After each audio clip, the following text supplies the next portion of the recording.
အားလုံးပဲမင်္ဂလာပါခင်ဗျာကျွန်တော်ကတော့ကိုသိန်းနာအောင်ပါကျွန်တော်ခုရှင်းပြပေးမယ်သင်ခန်းစာလေးကတော့တွဲဖို့အ24ဖို့ switch connection circuit သင်ခန်းစာလေးကိုရှင်းပြပေးမှာပါကျွန်တော်တို့ဒီမှာဆိုရင် battery နှလုံးမှာ parallel ချိတ်တဲ့ဆိုရင်အပေါင်းနဲ့အပေါင်းဆက်သွားမယ်အနှုတ်နဲ့အနှုတ်ဆက်သွားမယ်ပြီးအပေါင်းကနေပြီးတော့ output ထုတ်မယ်အနှုတ်ကနေပြီးတော့မှ output ထုတ်မယ်ဆိုရင်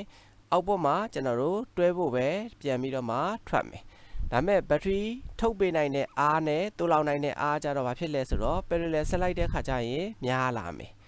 နောက်တစ်ခုကကျတော့ကျွန်တော်တို့ series ဆက်မယ်series ဆက်မယ်ဆိုရင်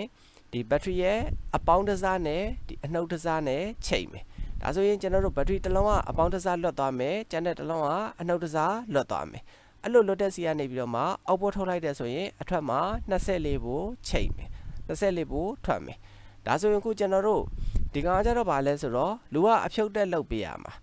တချို့နေရာတွေဘာတွေမှာဆိုရင်တော့ဘက်ထရီကို parallel ချိတ်ပြီးတော့သုံးထားရနေပြီးတော့မှလိုအပ်ခဲ့လို့ရှိရင် series ဆက်ပြီးတော့မှချိတ်သုံးတာလည်းရှိတယ်series မှာက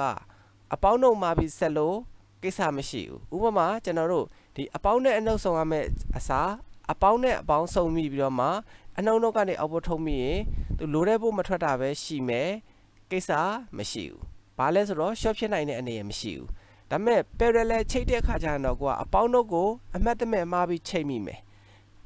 ဒီအပေါင်းနဲ့ဒီအနှုတ်နဲ့ချိတ်မယ်ဒီအနှုတ်နဲ့ဒီအပေါင်းနဲ့မှားပြီးချိတ်မိလိုက်တဲ့ဆိုရင် series မှာကျတော့24ဖို့ short circuit ဖြစ်သွားမယ်အဲ့လိုမျိုး short circuit ဖြစ်သွားတဲ့ခါကျရင်သူကဘာဖြစ်သွားမလဲဆိုတော့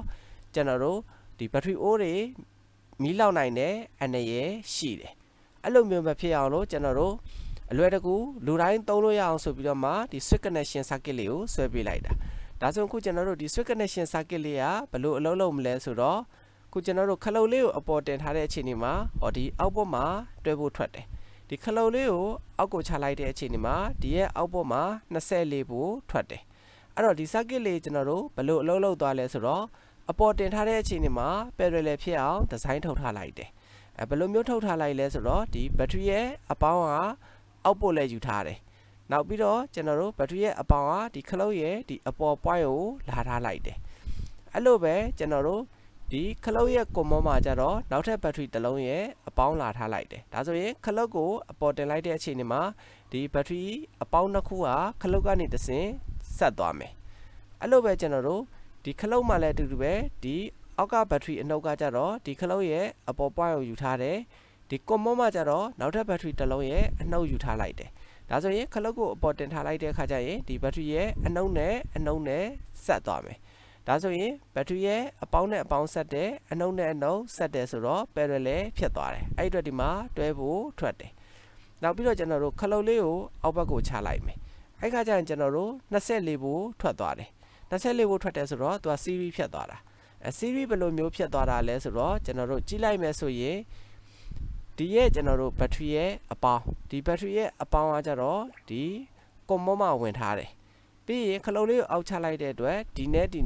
ဆက်သွားတယ်ဒီနဲ့ဆက်သွားတယ်ဆိုတော့ဒီမှာဘာနဲ့ဆက်ထားလဲဆိုတော့ဒီ battery ရဲ့အနှုတ်နဲ့ဆက်သွားတယ်ဒါဆိုရင်ဒီ battery ရဲ့အပေါင်းနဲ့ဒီ battery ရဲ့အနှုတ်ကခလုတ်ကနေတစ်ဆင့်ချိတ်သွားမယ်ဒီ battery ရဲ့အပေါင်းကကြတော့ဘာဖြစ်သွားလဲဆိုတော့ဒီခလုတ်အပေါ် point မှာဆိုတော့အလွတ်ဖြစ်သွားတယ်ဒီ battery ရဲ့အနှုတ်ကလည်းအတူတူပဲဒီ common point မှာဆိုတော့အလောဖြစ်သွားတယ်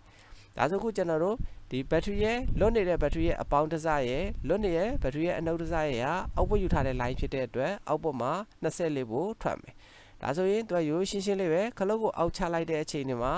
ဒီ switch ကလေးကနေတဆင့်ဒီ battery ရဲ့အပေါင်းနဲ့အနှုတ်ကိုဆက်သွားအောင်ဒီဇိုင်းထုတ်လိုက်တာခလုတ်လေးကိုအပေါ်တင်တဲ့ခါကျရင်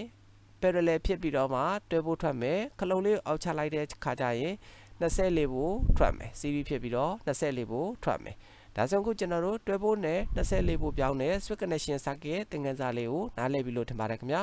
အားလုံးကိုအဆုံးထိနားထောင်ပေးတဲ့အတွက်ကျေးဇူးတင်ပါတယ်ကျွန်တော်ကတော့ကိုသိန်းနာအောင်ပါ